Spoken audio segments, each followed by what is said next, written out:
afternoon, folks.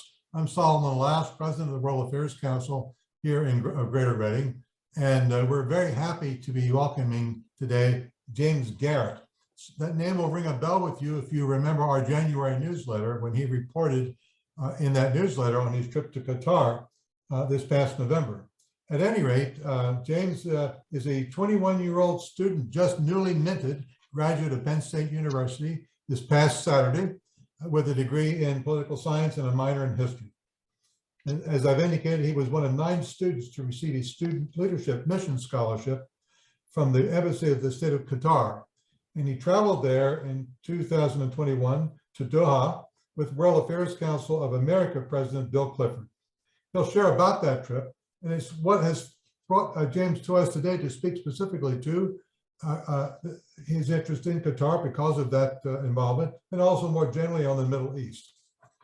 James is also, incidentally, going to be traveling to Germany in about 2 weeks with a group called Ambassadors in Sneakers, a group of 10 students, sponsored by the German American Institute in Tübingen in Germany. And he'll also share a bit about that. So without any further words from here, James, welcome, and thank you for being with us. Thank you. Yeah, take a moment here. I want to thank the WAC Reading for hosting me. And I'd like to especially thank Dr. Solomon Lyle. She's been of immense help getting this all very set up. I guess we'll get right into it. All right. So Qatar and its emerging role in the Middle East. We'll start off with a few basic introductions. As Solomon has introduced, I'm James Garrett. For those of you who have received the newsletter in recent months, back in, what was it, January, for the January newsletter, I put out this article on my trip to Qatar. And that all started back in 2020 through the WAC and through the WAC main USA Council, and been working with the WAC Reading, getting this all in. So yes, I am just graduated out of Penn State University with my major in political science and a minor in history. I'm going to be taking a gap year for internships in the next upcoming year after my trip to Germany later this summer. And then after that, I'll be starting the application process for law schools. So exciting things moving forward. As far as an introduction to Qatar, for those of you not in the know, besides maybe its participation in FIFA World Cup this year, basic facts are that it's a country in the Middle East about the size of Connecticut. It is a monarchy under the Emir Tamim Al Thani. There is a legislative branch, which consists of about 45 people, 15 of which are appointed by the Emir, 30 of which are elected by the citizens of Qatar. And the citizens of Qatar is an important point here because there are 300,000 citizens of Qatar, but the total population of the country is 2.8 million. So only about 12% of the country's population is actual citizens and natives. The other lion's share of it is made up of foreign workers, mostly foreign laborers out of India and Pakistan for sort of basic level jobs, but also just international workers from Europe, the United States, and all over the globe, really. So Qatar is a very, very internationalized country as far as having a very small citizen base with a very large worker group.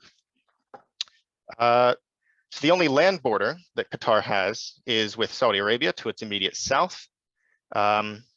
And it obviously shares a border over the Persian Gulf with Iran, the UAE, Bahrain. And it is a member of the Gulf Cooperation Council, the GCC, and works with other Gulf states like Saudi Arabia, Oman, UAE. And its capital is in Doha, which is where we spent the majority of the trip. So we can zoom in on the big international map here. There's a couple of important points about Qatar's physical strategic position. Obviously, it's right dead center of the Persian Gulf. So it's great for accessing Iraq, Iran, the UAE, any sort of interests, especially with the United States. The United States is a big partner with Qatar, and we'll get in that later more. Any interests, especially with the US, with Iran, with Iraq, are particularly close connected.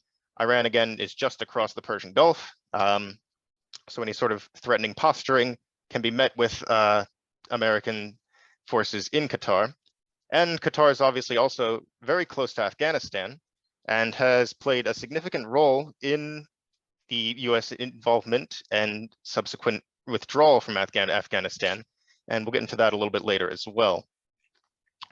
So the trip itself, again, began early 2020 as a video or essay contest of about 800 words. So I participated in this essay contest, wrote up a memorandum on the strategic situation between the US and Qatar, and was one of the 9 participants selected to go over to Qatar as in this trip. Originally, the trip was supposed to happen about this time, 2020, so like May, June 2020. But obviously, with everything closing in March and April, it was postponed continuously up until November of last year. So we eventually got around to Qatar and Doha in about middle November of 2021. Spent 3 total days, very, very busy 3 days, touring around the local sites, museums, government organizations, sort of local cultural areas. We have a couple of images here. The center big image is of the Qatar National Museum, which is very recently opened. I believe 2017 is when they started construction of it, so it's very, very new. Generally, a lot of new developments in Qatar, which is a lot of new physical building developments as well as new political developments. We have the group.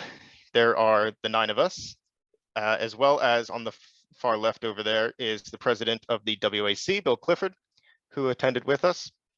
And 5th from the left is the Vermont Council president, Patricia Preston, who also came along as a sort of chaperone. Over on the far right is myself, and then we have a broad range of other participants, all from across the country, including Montana, Kentucky, Indiana, and even another participant from PA, so multiple representation from our own state. All right, into Qatar itself. So Qatar is, in the last decade, has been sort of crafting a new standing and a new identity to take on a sort of different role in the Middle East. And a big part of that has been its network of Al Jazeera. For those of you who know more than just the FIFA World Cup or maybe the Qatar Airways, Al Jazeera is probably what you know of Qatar.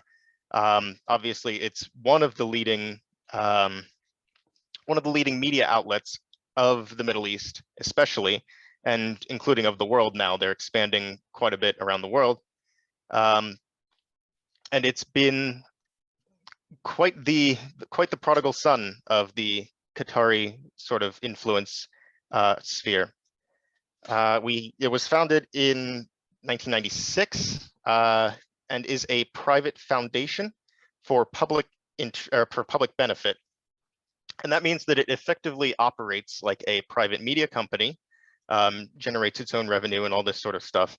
But the public benefit part means that it does get funding from the Qatari government to just as a stipend to keep it afloat. Most of the funding is independently gained, but it certainly does get Qatari government funding, which has been the source of some controversy for the news media of Al Jazeera. But Al Jazeera claims to have total objectivity in their reporting, and generally, as their stories don't cover Qatar so much as they cover international issues, they're able to sort of skirt around the issue of funding influence. That being said, though, the Al Jazeera isn't ashamed to speak on issues in Qatar. There have been documentaries and media segments published on the migrant labor sort of crisis, the corruption involved around the 2022 FIFA World Cup. So they're not ashamed to do some reporting on Qatar itself. The funding obviously comes from the Qatari government in some part, but again, it's mostly a stipend covering shortcomings in the income. Al Jazeera prides itself on being objective, and it tries to show all sides. It's known for very thoroughly covering the war in Afghanistan and the war in Iraq, and more recently, the war in Syria, and is the subject of some controversy because of its showcasing of footage of bin Laden and bin Laden's sort of statements that he had released between 2003 and 2011. So it is willing to cover all sort of controversial sides of any given topic.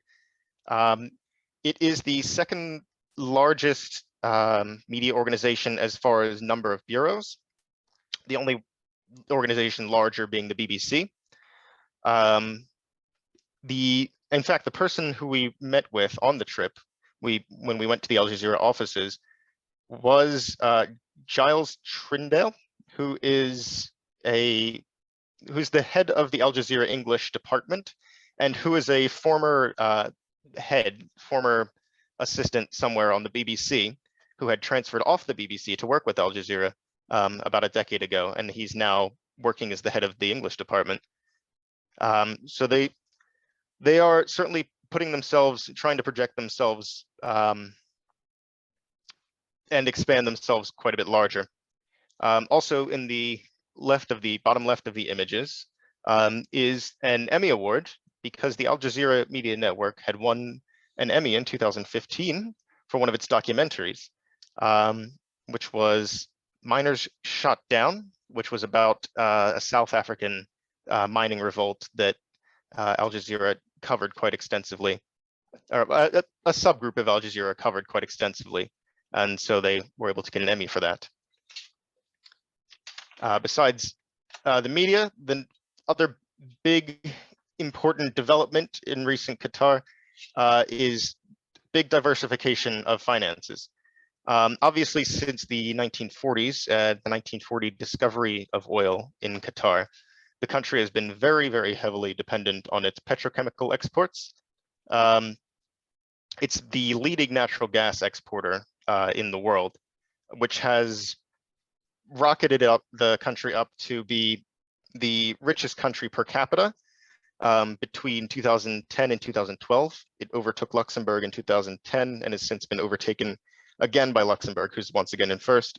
But it was richest country per capita for a few years, and I think it's still at rank 6 in richest countries now, competing with other ones like Singapore and Liechtenstein. So a tremendously wealthy country because of its natural gas reserves. But the government and the corporations of Qatar do acknowledge that the natural gas is a finite resource, and that the country has to expand beyond that so it's not totally reliant on that resource. And so a big influence in this whole effort of extending Qatari finance beyond just natural gas is the Qatar Financial Center, which is the primary conduit between the Qatari government and the Qatari businesses, and whose a couple of chief executives we met with on one of our days on trip. And the Qatar Financial Center has 4 primary goals as far as diversifying the Qatari economy. First is in financial service. They aim to have Qatar be a financial hub for the Middle East.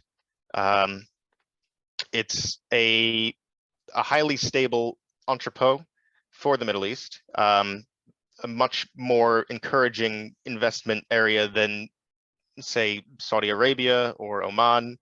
And they're trying to overtake the UAE, which has been the long time sort of financial center. So finance is a big and growing business in Qatar. And any sort of financial industries, banking industries have been very heavily encouraged to move to the country to bolster its financial growth outside of just oil production. There's a lot of encouragements for foreign finance to move in, including 100% allowance for foreign ownership. So companies can be 100% foreign owned and operate in Qatar, and they can also have 100% repudiation of non-local benefits. So any profits gained in Qatar, as long as they're not from local resources, 100% of that can be shipped elsewhere. There is a 10% tax on most companies. So they try to maintain a very low sort of local tax on local production to continuously encourage more more companies to move in. And the Qatar Financial Center has in recent years worked with the Citibank, the Deutsche Bank of Germany, and the ICBC, the Industrial and Commercial Bank of China, all as partners in Qatari finance. Second big area for financial diversification is in sports. Obviously, besides the FIFA World Cup, Qatar recently hosted, I believe back in December of last year, in January, they hosted the Arab World Cup, so for all the local Arab countries. In 2030, they're hosting the Asian Games, which is just a big Olympic-style general games for all of Asia. And the Qatari sports industry is estimated at $20 billion total industry size. A huge and very rapidly growing sports industry. Besides the major events like FIFA and like the Arab Cup, there are 150 sport events annually on average across the country. And for a country of only about 2.8 million people, that's fairly considerable. And recently, the Qatar Financial Center has been investing in a sports accelerator, is what they call it, a big business hub focused entirely around the sport industry. Third big area is in digitization and media. And so this is the biggest post-COVID expansion in the Qatari economy, is to expand heavily on technical and digital sort of technology. The per capita digital spending in Qatar exceeds the average spending of the Middle East by over 12 times. So Qatar alone invests, or the Qatari economy in digital technology, it makes up 12 times the amount of the rest of the Middle East. And this is mostly focused in cybersecurity, in AI, analytics, system integration, and even e-commerce. Fourth biggest one is obviously tourism and travel. I'm sure very recently, especially, there's been quite a lot of ads on television and online advertising Qatar as a tourist destination. And they've tried very hard to hone this image. There are quite a lot of incentives for foreign travel, for visitation, for tourism, and for like long-term stay. There is a visa on arrival guaranteed from 88 countries. And there are 173 different individual flights out of Doha. So the Hamad International Airport, the primary international airport of Doha, claims itself as the central hub to the Middle East and South Asian sort of area from like Europe and East Asia. It's a good center point, obviously, between the two. So it's a very encouraged as a place to stop at. there's been a recent huge expansion of tourist locations. They just recently there was the National Museum, obviously. There's a complete rebuilding of like traditional cultural sites like the Souk Waqif, which is the old town market in Doha, all completely like recently renovated and upgraded in size to accommodate more tourism. And there is further expansion of especially transit lines to India and into China. So as a stopover from Europe over to East Asia, Qatar is very, very heavily incentivizing travel. As far as in the diplomatic quarter, Qatar has tried to emerge into this role of the arbitrator and negotiator of the Middle East. And so we, on our trip, met with Diplomatic Institute head Abdulaziz Al-Khor. And the Diplomatic Institute is the training corps of the Foreign Affairs Ministry. So they specialize in the education and preparation of diplomats and all that sort of stuff. So since 2017, from 2017 to 2021, there was an ongoing dispute between Qatar and most of the other Gulf states, and I guess a couple of other Arab states as well, like Egypt and Yemen outside of the Gulf. And it was a dispute mostly between Saudi Arabia and Qatar over the alleged participation of Qatar in the Arab Spring and alleged funding of terrorism,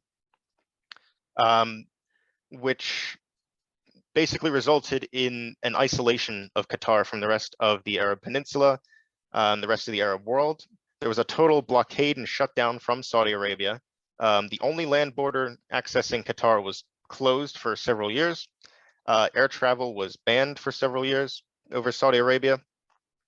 And in that time, rather than strangling Qatar out like was expected, Qatar instead was able to use its financial growth and its financial ability to make itself more autonomous and separate from the rest of the Arab region, sort of shifting it away from Saudi Arabia and away from the UAE into its own sort of thing. This also pushed it towards Iran and towards Turkey, which was very integral for actually gaining US interest in the region locally.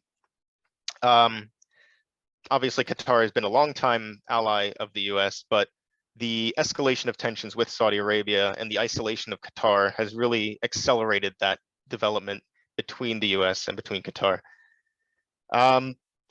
So because of the Qatari autonomy, there was a huge growth in the interest of diplomacy in the country. And diplomatic resolutions have been basically seen since 2017 as the main way of Qatar to have influence in the Middle East and to have an actual role. So the Diplomatic Institute was founded in 2012, but underwent rapid expansion from 2017 onward and is significantly larger than it was previously. Qatar has been since 2017 a big spearhead for United States negotiations with the Middle East, obviously being involved in Afghanistan, taking part in a bit of the war in Syria, like indirectly.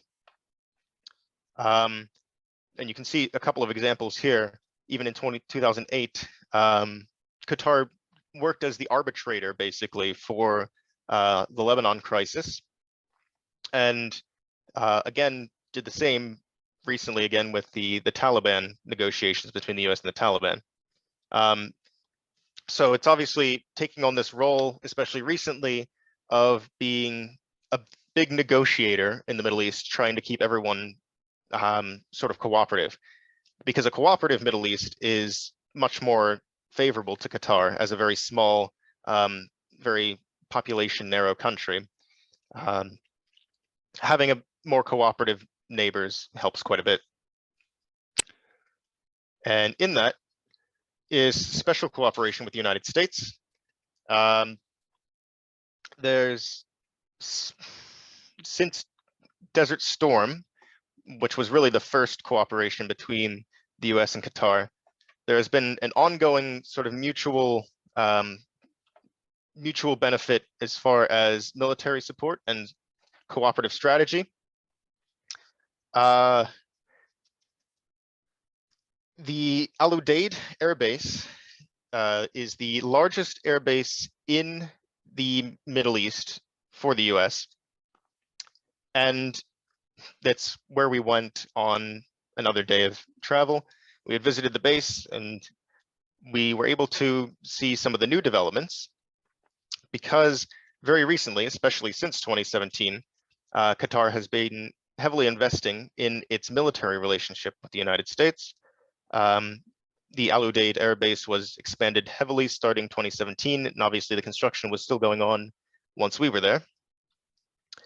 In 2003, the US Command Air Operations Center, which had previously been located in Saudi Arabia, was moved to Al Udeid in Qatar. And so the whole central command area for the Middle East operates out of the Al Udeid Air Base in Qatar as of 2003. Recent reports say that there's about 11,000 US and like NATO coalition forces that are currently stationed at the Al Udeid Air Base. So it's a considerable stationing. And with that, there are 100+ aircraft on station as well. Al Udeid serves as a significant logistics base for the US in the area. It played a key role in the invasion of Iraq and in the invasion of Iran, or not the invasion of Iran, the invasion of Afghanistan in 2003 and 2001. It has been a significant center for basically all Middle Eastern operations since then. There have been air support has come out of Al Udeid that has fought in Syria, and Al Udeid played a very critical role in the extraction of personnel out of Afghanistan in summer of 2021. And all of this is really bracketing the special relationship that is between the US and Qatar, which has been ongoing since the 90s, especially with Desert Storm, but has expanded recently, especially since then. In the top right, these are the only pictures, by the way, that I haven't taken because I wasn't allowed in the command center or with the meeting between the Emir and Joe Biden. But in the top right is the CAOC, that's the Command Operations Center in Al Udeid. And that, obviously having been built in 2003, has been very expanded ever since. It's the leading center. It's a big focus for US military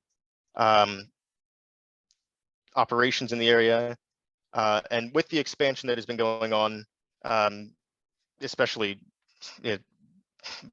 all kinds of more international coalition forces have been involved there. You can see a few of the flags, Canada and Denmark and France all involved in there. So because of the mutual interest between the United States and Qatar for stability and security in the Middle East, there's a sort of unique mutual shared sort of compatibility. Very recently, in January of just this year, is that meeting between Biden and Emir Tamim, in which Biden made the promise of the intention to upgrade Qatar's status to a major non-NATO US ally, which is significant development. Obviously, Qatar played a significant part in the evacuation out of Afghanistan, having evacuated 60,000 Americans and Afghans, mostly using the Qatar Air to transport them out of Kabul into Hamad International Airport, and has also played a big role since then in transporting medical aid and food aid into Afghanistan through Qatar.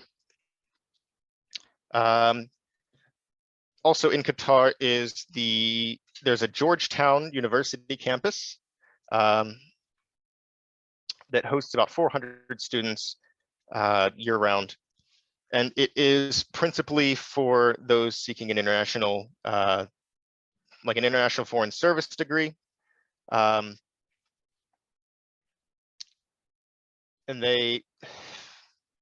their partnership began in the early 2000s, but I think the campus is relatively new. But the university there hosts United States students and sort of gets them acquainted with the Middle East at large. It's brackets programs there that incentivize Middle East education learning. And there is a defense as well of like academic expression on the campus. So obviously Qatar, because of its governmental structure, doesn't have as much academic freedom. But on the Georgetown campus specifically, students are encouraged to express as they please.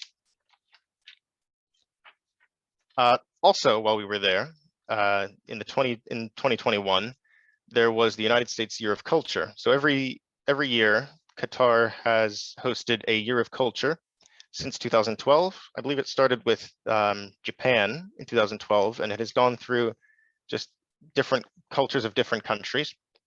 And so it worked out that in 2021, it happened to be the United States Year of Culture.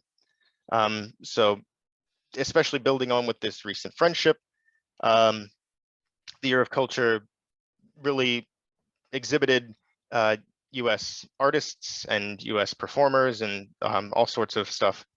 And so while we were there, a couple of the visits included going to local museums, which were hosting artists from the US.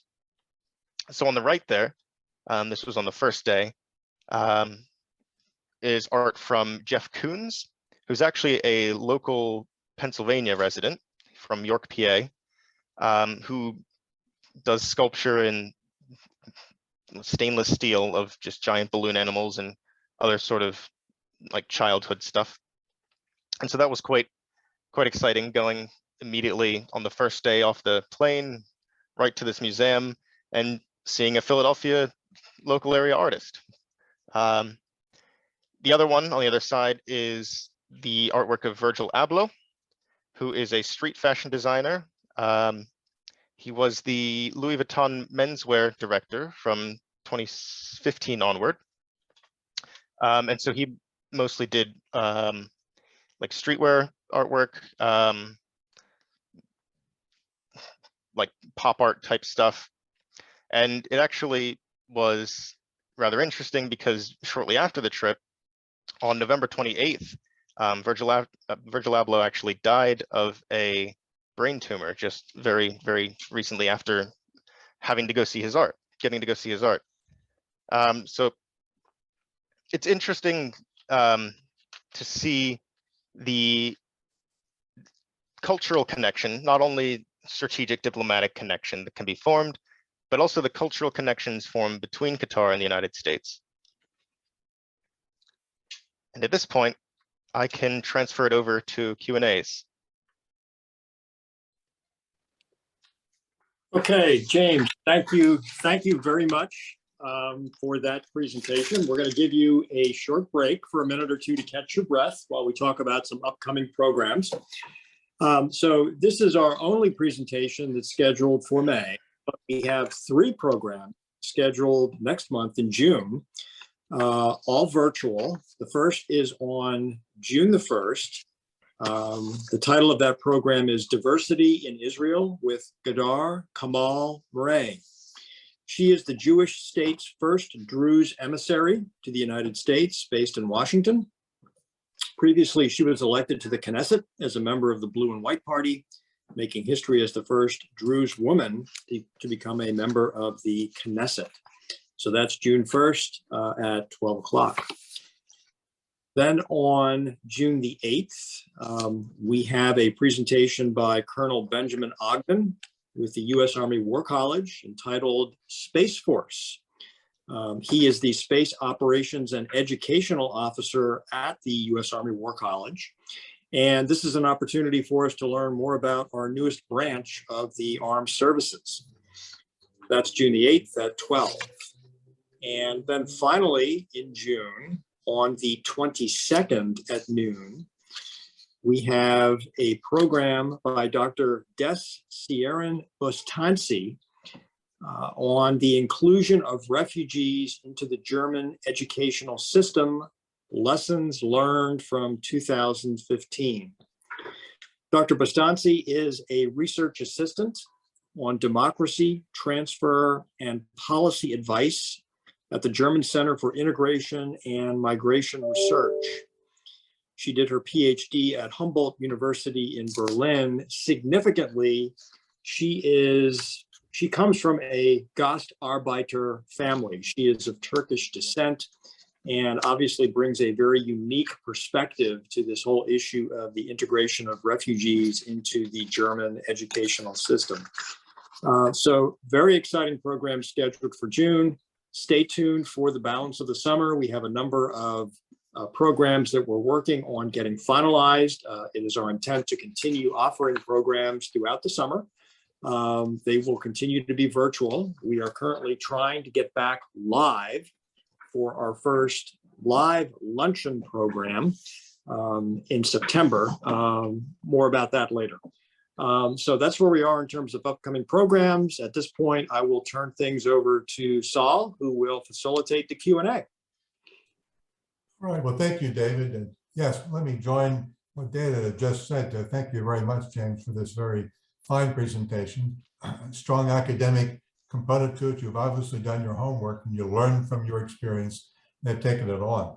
Interesting, sort of two related questions here that have come in. You noted that of the 2.8 million people in Qatar, only about 300,000 of them are citizens. So the question from Dave Carroll, for example, our past president, very active with us on the board of directors. What are the criteria for to be a citizen of Qatar? Right. So the Qatari citizenship is obviously very restrictive. Because being a citizen in Qatar comes with a ton of benefits, including free healthcare and free education and all sorts of stuff. So they try to keep it very restricted to that 300,000 limited cap.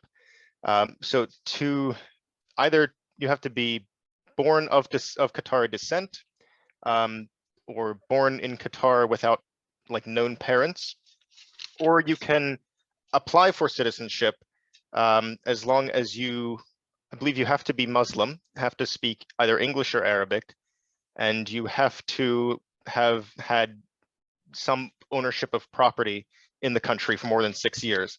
And then you're allowed to apply, but the application process is very, very selective. Usually most applicants don't actually get through or get placed on hold for a significant amount of time. I think the only other easier way to get in is if you are a woman, you can marry into a Qatari family, in which case you can just become naturalized through that. Otherwise, it's a very, very difficult process. Well, parallel question, and I suppose we could say, what is the status then of non-citizen workers? Do they have rights? Do they feel secure? Right. So obviously this has been a big controversy, especially in recent years with the construction projects, with the huge amount of construction projects going on, especially for FIFA. There was the biggest controversy was a couple years ago in 2017, where there was a big report released by a former member about all the abuses and whatnot, which had been carried on because basically the way that the Qatari foreign worker system works is that the worker comes over and is sponsored by a Qatari citizen. So the Qatari citizen is supposed to take on the responsibilities and the legal sort of work in order to host however many workers under them. And so because of that, the employer used to have quite a bit of influence over what the employees could do. Recently, there's been quite a bit of legislation trying to prevent that. I know that since 2017, Qatar has been working with the International Labor Organization to try to make sure that labor abuses are cut down, because there have been significant labor abuses before. There was a electronic payment system introduced in, I believe, 2018, which allowed the Qatari government to monitor to make sure that payment was coming in properly, that there weren't any irregularities. But the big problem presently, as far as the rights of migrant workers, is that even though these programs are being introduced and there's reform to actually help them from being abused by their employers, there's trouble with having that enforced still. So the legislation certainly exists, and there's certainly attempts to get it working. It's just that it's very limited in capacity. There's not as much as there really could be as far as emphasis on protecting them. Earlier on, very early on, James, you noted that Qatar is increasingly wanting to play the role of mediator and arbitrator and that sort of thing. Somewhat of a question, I guess, that would come from that then. Any idea why the Taliban would allow Qatar and U.S. military presence to be a go-between between, let's say, elements within Afghanistan? Is there a contradiction here in some sense? I think Qatar is obviously a pretty big bridge between the Muslim world and the Western world. And I think that's why the Taliban is more willing to work with them than, say, like Saudi Arabia, where it's more openly westernized, not westernized, but the politics of Saudi Arabia are more focused towards the West and against the Taliban, that sort of stuff. Also because Qatar was very willing to work with the Taliban, whereas most countries have no interest in cooperating at all. Qatar was very forthgoing as far as trying to get dialogue started and trying to have something cooperative between the US and between the Taliban. That I guess they're just a good middle ground, and they're willing to participate as far as getting some legislation done, getting some negotiation actually processed.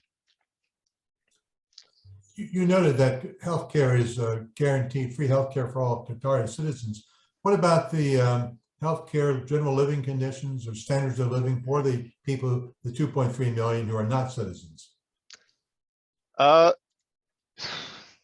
healthcare is obviously, yes, it's guaranteed for the citizens, but there are obviously private firms which mostly deal with the non-citizens. There's a couple of big medical corporations that will provide health insurance and sort of stuff for migrant laborers. But obviously that's all within the hands of the migrant workers. That's not given down from the government. And there are certain difficulties that come along with that as far as the obligations to private healthcare and all that sort of thing. I wouldn't say it's any better than any other like Western countries. Probably not terribly worse, but definitely not at the same standard that the given public healthcare is. And as far as the general living conditions, I know there's been reports done about the sort of squalor of like the labor camps. on like actual work sites, because some laborers will come in and their employers will only pay for like literal tent or building camps that are around the work site. But it depends on the employer who's bringing the workers over as well, because some will provide proper housing. And driving around out in not just the downtown like commercial area, but out in the suburbs and whatnot of the city, you can see that there's definitely like significant private housing dedicated to these migrant workers, usually paid for by the employer or maintained as part of the pay. So it mostly just depends on the employer's ability. It's less so guaranteed than for the actual citizens. James, how would you square Qatar's sometime sponsorship of terrorism, at least maybe 10, 12 years ago, with their role, their stated role and active role of being an arbitrator and negotiator for the Middle East? Mm-hmm. Right. So yeah, another big controversy has been Qatar's alleged support of various terror groups in the Middle East, mostly as a means to destabilize like neighboring powers, especially Saudi Arabia, Iraq, and that sort of stuff, is usually the accusation. I know the only admitted one is funding for the Muslim Brotherhood, which is a less severe militant group in the region. But there are certainly, there's certainly reports of funding of like Al-Qaeda affiliated sort of groups and stuff. And that mostly, I think, has to do with its rivalry with Saudi Arabia and with Iran. It's hard being in the Middle East and not having your hands dirty with funding some group is, I guess, what I'm getting at. Certainly Saudi Arabia does it. Iran certainly does it. I feel like Qatar almost definitely was involved in that for a long time. I feel like they're trying to steer away from that, certainly, though, recently, because they want to sort of encourage this Western interest in the region, or just sort of liberal democratic interest in the region. And so they've been trying to stay away from that past of having associated with terror groups. James, you noted that, I believe you said Qatar is the leading exporter of natural gas in the world. Right. Dr. Randall Newham asked us this. Randy is a very active member of our organization, professor at Penn State Berks campus. Mm-hmm. Do they have the capacity to replace Russian natural gas and as a source for much of Europe, especially Germany is very heavily dependent upon still Russian natural gas, so forth. And if they had the capacity, maybe why, in your judgment, weren't they being called upon more by the Europeans for their natural gas resources? They certainly do have the capacity to supply all of Europe. If Russia can do it, then Qatar certainly can, because their natural gas reserves are far larger. I think the main issue as far as transferring natural gas to Europe is not a diplomatic one, but more that the natural gas is already tied up as much as it can be. There's obviously significant exports already, mostly to East Asian and South Asian countries. China especially is quite happy to buy up the natural gas. And because it's already so tied down supplying other countries, unless Qatar builds up more infrastructure to extract more, explicitly with the European Union in mind, it's just going to be kept over where it's currently being supplied. And of course, most of that natural gas supply is on like long-term contract. So especially for East Asian countries, if they're buying the natural gas for import, they don't want to have it suddenly cut off. So they're buying it for long-term. So it's not that it's just coming out of the ground and is everywhere and they have abundant like reserves of it just in tanks sitting around. As soon as it comes out of the ground, it's being extracted and exported to where it needs to go. So while it certainly would be possible to transfer more over to Europe. It's just that the groundwork hasn't been done in order to have a connection set up to Europe, I guess, is the big thing. Yeah. James, we haven't noted this topic at all, but the Chinese are everywhere, as we know. Do you have any sense of any Chinese presence in Qatar?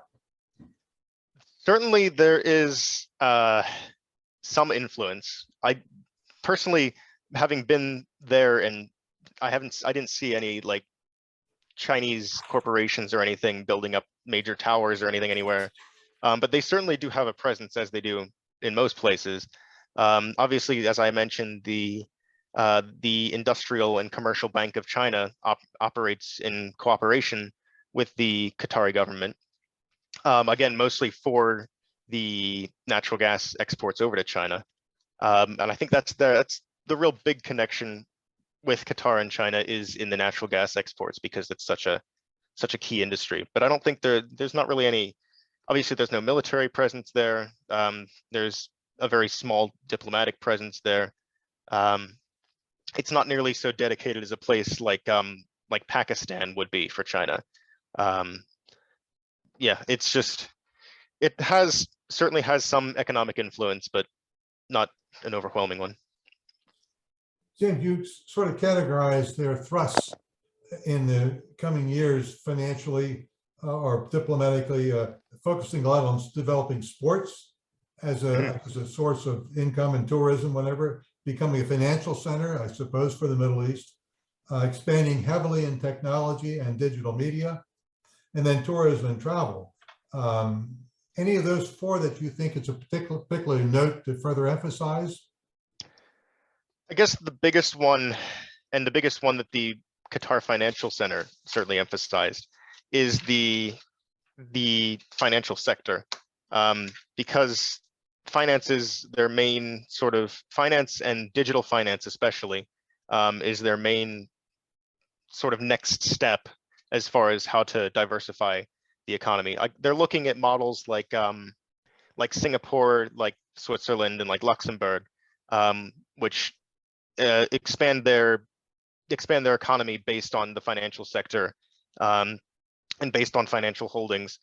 So like Singapore, Qatar would want to be, or like Singapore, or like Switzerland, Qatar would want to be like the big finance center of the Middle East, like Singapore is for East Asia, or Switzerland is for Europe. Great. We tend to assume that if you're a Muslim country, whether you're a Shiite or a Sunni, that you have the religion plays a big part in the overall cultural fabric politically.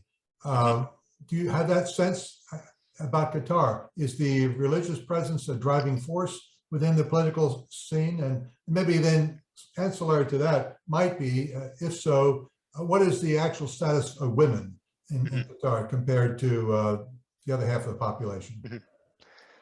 So I would say that religion certainly plays an influential role in the government. Obviously, the fact that it's an absolute monarchy also plays quite a bit of a role. But Islam especially, yes, it's certainly, there's quite a bit of influence in how the government operates.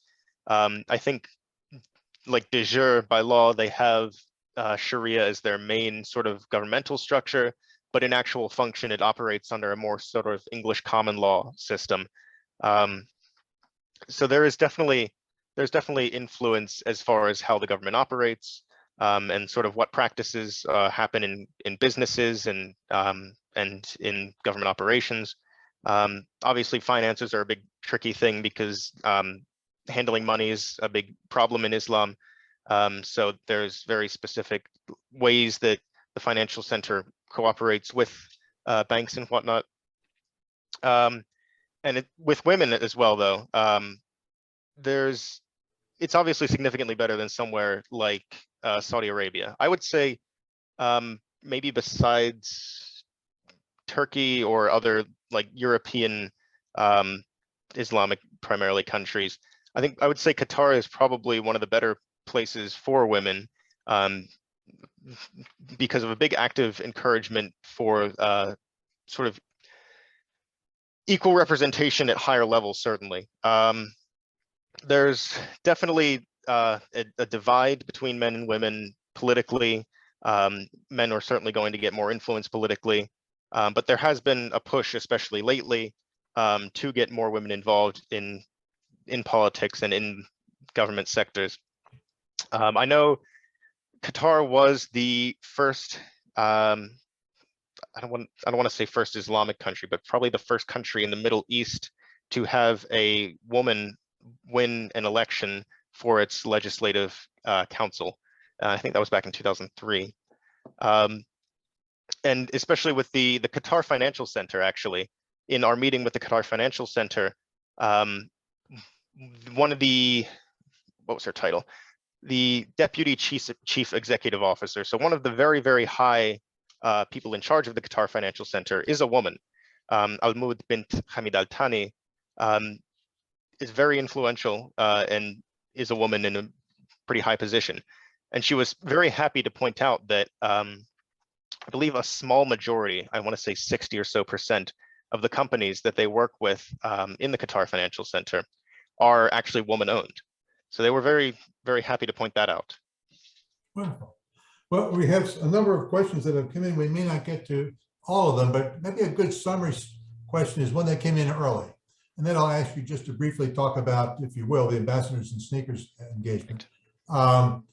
How, in a general way then, however you may want to put all this, is would you characterize Qatar's relationship with the other Emirates?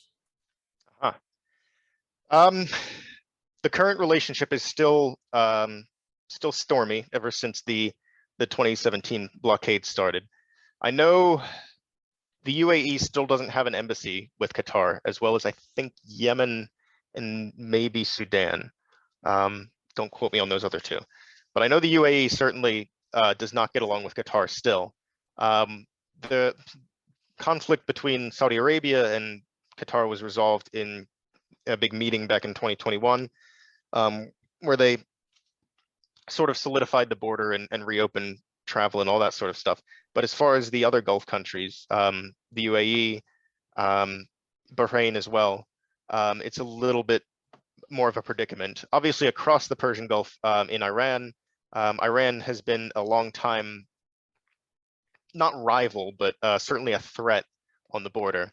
Qatar doesn't really want to get along with Iran. Of course, they were forced into cooperating with them because of the Saudi blockade, but they've since been sort of getting themselves off of Iran diplomatically because of Iran's inconsistency as far as supporting terror groups and supporting contrary diplomatic interests to Qatar.